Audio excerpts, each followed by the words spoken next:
Assalamualaikum warahmatullahi wabarakatuh. Selamat pagi semuanya. Hari ini kita masuk ke bab baru ya. Sebelumnya saya mau presentasi dulu. Oke, sekarang kita akan melanjutkan bab baru mengenai pengembangan produk. Namun terlebih dahulu kita mengetahui apa itu tingkatan produk. Bagian pertama tentang tingkatan produk. Sebelum mengenai tingkatan produk, kita mengetahui lebih dahulu apa itu produk. Produk adalah segala sesuatu yang ditawarkan di pasar untuk mendapatkan perhatian, dibeli, dan dipergunakan dan dapat dipergunakan untuk memuaskan kebutuhan konsumen. Menurut kebutuhannya, produk dibedakan menjadi dua, yaitu barang dan jasa. Nah, tingkatan produk sendiri adalah istilah untuk membagi atau mengklasifikasikan suatu produk berdasarkan manfaat ataupun kegunaannya.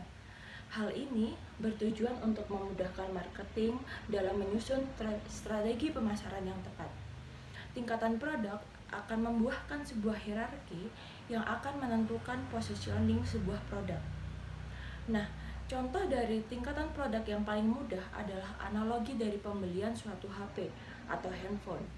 Nah, ketika membeli suatu HP, maka fitur utama yang akan kalian cari adalah cerminan dari tingkatan suatu produk. Ada orang yang mau membeli HP sederhana karena cuma untuk butuh HP atau telepon dan juga SMS. Tetapi ada orang yang membeli HP untuk spesifikasi tertentu karena merasa keren karena HP tersebut. Nah, contoh ini adalah suatu gambaran dari tingkatan produk. Tingkatan produk dibagi menjadi 5 tingkat. Yang pertama adalah core product, yang kedua adalah basic product, yang ketiga ada expected product, yang keempat ada augmented product, dan yang kelima ada potential product. Core product adalah produk utama atau manfaat utama. Maksudnya adalah manfaat yang paling dasar dari suatu produk. Produk yang memposisikan tingkatan produknya dalam core product biasanya memiliki segmen harga yang kompetitif. Misal sebuah rumah, maka core produknya hanya menawarkan hunian yang standar saja, yang penting layak untuk huni. Dengan cara positioning seperti ini, biasanya rumah yang ditawarkan harganya lebih terjangkau. Nah, kemudian yang kedua ada basic product. Basic product pada dasarnya adalah core product yang bisa dipilih. Jadi, sama-sama memiliki manfaat dasar, namun ada alternatif pilihan yang ditawarkan. Customer dalam hal ini bisa membandingkan produk mana yang dirasa lebih meyakinkan. Jika dianalogikan tadi pada sebuah pembelian rumah, maka core product adalah sebuah rumah dasar yang memiliki sebuah pilihan, misalnya dalam suatu perumahan yang biasanya tipe sama, tapi seseorang bisa memilih di area mana akan ditempati. Nah, kemudian yang ketiga ada expected product atau produk harapan. Sudah bisa ditebak bahwa expected product adalah produk yang didasari dari suatu keinginan ataupun imajinasi seseorang. Sederhananya, expected product adalah basic product yang sesuai atau mendekati imajinasi harapan kita. Contoh expected product misalkan dalam pembelian hunian tadi, seseorang sudah membayangkan jarak rumahnya, ukuran rumahnya, desain rumahnya, atau fasilitasnya. Jadi expected product ini bisa diartikan memulai renovasi rumah sesuai dengan keinginan kita. Nah, kemudian tingkatan yang keempat adalah augmented product. Di sini merupakan produk dengan nilai lebih. Augmented product adalah expected product yang ditambah value lain untuk mengubah transformasi dari customer ke arah lain. Jadi inovasinya lebih inovatif. Jadi dianggap lebih memiliki nilai lebih karena menawarkan sesuatu yang lebih fresh atau lebih up to date. Contohnya fasilitas rumah itu melebihi dari yang kita harapkan. Jadi memiliki desain yang lebih struktural, lebih fungsional, ataupun lebih berbeda dari pasaran lainnya. Kemudian tingkatan terakhir adalah produk potensial, yaitu memiliki harapan di masa datang. Produk-produk seperti ini sangat tergantung bagaimana seorang marketing membuat market bahwa ini adalah sebuah investasi di masa depan. Contoh paling mudah adalah membeli rumah untuk investasi ke depan. Rumah yang dibeli akan diyakini bahwa nilainya akan bertambah suatu hari nanti. Jadi itu tadi adalah 5 tingkatan dari produk. Nah, sebelumnya kita sudah mengenal mengenai produk dan juga tingkatan produk. Yang selanjutnya, kita akan membahas mengenai pengembangan produk. Apa itu pengembangan produk? Ada yang tahu? Oke, pengembangan produk atau product development menurut Sutomo adalah strategi atau produk baru yang meliputi produk orisinil, produk yang disempurnakan, ataupun produk yang dikembangkan melalui usaha riset dan pengembangan. Atau dalam kata lain, pengembangan produk atau product development adalah suatu upaya yang dilakukan oleh pihak perusahaan dalam rangka menambah manfaat, ciri, desain, ataupun layanan pada jasa tersebut. Tujuan pengembangan produk menurut Kotler itu yang pertama adalah untuk memenuhi kebutuhan baru atau memperkuat reputasi perusahaan, yaitu dengan menawarkan produk yang lebih baru dari produk sebelumnya. Yang kedua adalah untuk mempertahankan daya saing dari produk yang sudah ada, yaitu dengan cara menawarkan produk dengan kepuasan yang baru, sehingga outputnya bisa bertambah pada lini produknya. Nah, jadi sebenarnya tujuan dari pengembangan produk adalah memberikan nilai maksimal kepada konsumen, memenangkan persaingan perusahaan dengan memilih produk inovatif, produk yang dimodifikasi, serta memiliki nilai yang tinggi, baik dalam desain warna, ukuran, kemasan, merek, dan juga ciri-ciri lainnya. Nah, setiap perusahaan harus memiliki strategi dalam melakukan pengembangan produk. Hal ini bertujuan agar produk yang akan dikembangkan dapat sesuai dengan kebutuhan perusahaan dan juga konsumen yang sudah ada, tetap tertarik dengan penawaran yang diberikan oleh suatu perusahaan, serta menarik konsumen baru. Nah, menurut Kotler dan Keller, strategi pengembangan produk terdapat beberapa jenis. Yang pertama adalah untuk memperbaiki yang sudah ada. Dalam hal ini, perusahaan menggunakan teknologi dan fasilitas yang ada untuk membuat variasi untuk mengubah suatu produk yang ada. Dalam menggunakan cara ini, perusahaan tidak memiliki resiko yang besar karena hanya akan menggunakan perubahan, tidak secara menyeluruh. Yang kedua adalah memperluas lini produk, yaitu menambah suatu lini produk baru. Yang ketiga adalah menambah produk atau memberikan variasi pada produk yang telah ada, dan juga memperluas segmen pasar dengan melayani berbagai macam konsumen ataupun pembeli yang memiliki selera yang berbeda-beda.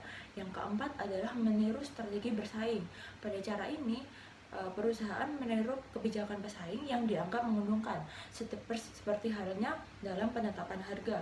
Kemudian yang kelima adalah menambah lini produk. Biasanya perusahaan memerlukan dana besar dalam penambahan produk baru yang tidak ada kaitannya sama sekali dengan lini produk yang telah ada, karena produk yang belum pernah diproduksi sebelumnya, serta dalam penggunaan fasilitas memerlukan produk yang baru pula. Sedangkan ada menurut Ciptono, strategi pengembangan produk baru adalah strategi peningkatan kualitas. Jadi produsen dapat meningkatkan daya tahan produk atau meningkatkan kecepatan pelayanan terhadap konsumen. Kemudian yang kedua adalah strategi peningkatan keistimewaan. Nah, produk ada 4 indikator yang dapat meningkatkan keistimewaan suatu produk, seperti kualitas bahan, keanekaragaman, kenyamanan, dan juga kenyamanan dalam pemakaian yang digunakan, dan juga aksesoris tambahan yang digunakan. Dan yang ketiga adalah strategi penggunaan daya produk. Produsen dapat meningkatkan nilai suatu produk dari segi pemilihan warna produk tersebut, rancangan atau desain yang menarik, dan yang terakhir adalah kemasan yang dapat memberikan nilai tambah bagi produk tersebut. Nah, ada beberapa tahapan yang harus dilakukan dalam memenuhi pengembangan produk. Yang pertama adalah tahapan pemunculan gagasan. Nah, di sini yaitu merupakan mencari gagasan-gagasan baru dalam rangka menciptakan produk baru. Langkah-langkah dalam menciptakan produk baru ini dilakukan dengan cara brainstorming, yaitu sesi kelompok kecil yang melakukan stimulasi gagasan. Selain itu, juga melakukan analisa produk yang telah ada ataupun melalui survei konsumen. Nah, kemudian tahapan yang kedua adalah penyaringan gagasan. Apabila kegiatan identifikasi gagasan sudah selesai dan ada gagasan yang muncul, lalu perusahaan melakukan penyaringan, dan hal-hal yang disaring adalah seputar kekurangannya ataupun ketidakcocokannya. Bisa juga melakukan penyaringan mengenai gagasan yang kurang menarik. Tujuannya adalah untuk sebagai langkah pengurangan banyaknya gagasan yang muncul serta dipilih gagasan yang terbaik.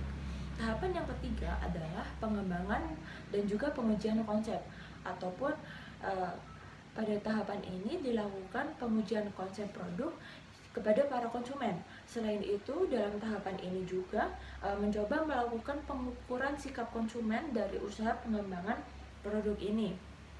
Caranya adalah dengan meminta pembeli ataupun pelanggan membuat deskripsi tertulis tentang produk tersebut. Kemudian tahapan yang keempat adalah dengan pengembangan strategi pemasaran ataupun marketing strategi development. Ini adalah tahapan memperkenalkan produk pasar. Tahapan ini sebenarnya dibagi menjadi 3 bagian lagi. Yang pertama adalah memberikan penjelasan produk dalam hal ukuran, struktur, ataupun tingkah laku pasar, serta sasaran dan keuntungan yang dicari. Kemudian yang kedua adalah perusahaan menguraikan harga produk yang telah direncanakan sebelumnya, juga menguraikan strategi distribusinya serta biaya pemasarannya. Dan yang ketiga adalah melakukan penjualan jangka panjang yang telah direncanakan sebelumnya. Kemudian tahapan yang kelima adalah tahapan analisis bisnis atau bisnis analisis. Bisnis analisis adalah tahapan melakukan kegiatan menganalisis, menguji ataupun melakukan kelayakan finansial dan bisnis dalam hal pengembangan produk baru. Hal ini yang dianalisis seperti permintaan pasar, perkiraan biaya produksi, ataupun kemajuan persaingan usaha. Nah, kemudian tahapan yang keenam adalah tahapan mengembangkan produk ataupun produk development. Tahapan melakukan pengembangan produk ini yaitu melakukan konversi ide produk baru sehingga menciptakan wujud dari ide baru tersebut. Lalu selanjutnya melakukan pola-pola yang dilakukan untuk pengembangan produk.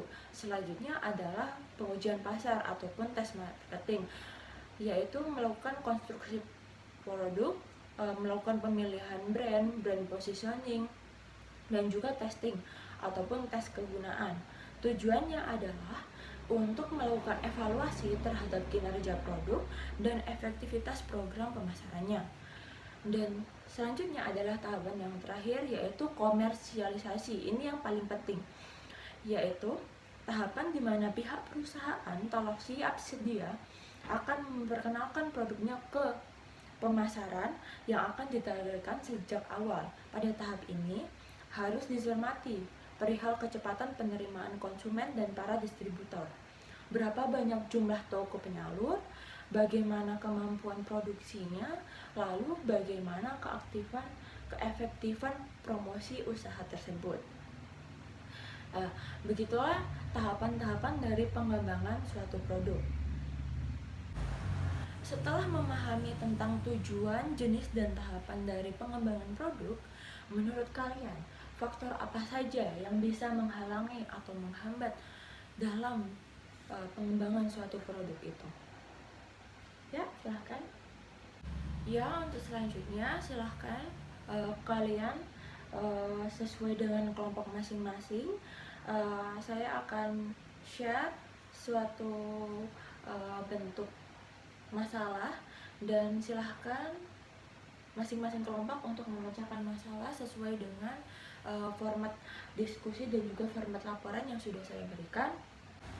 Saya rasa cukup ya, sekian materi kita hari ini tentang pengembangan produk. Semoga kalian bisa lebih mengetahui apa itu tentang pengembangan produk, apa itu produknya sendiri, dan bagaimana tingkatan produk itu sendiri. Saya akhiri. Wassalamualaikum warahmatullahi wabarakatuh.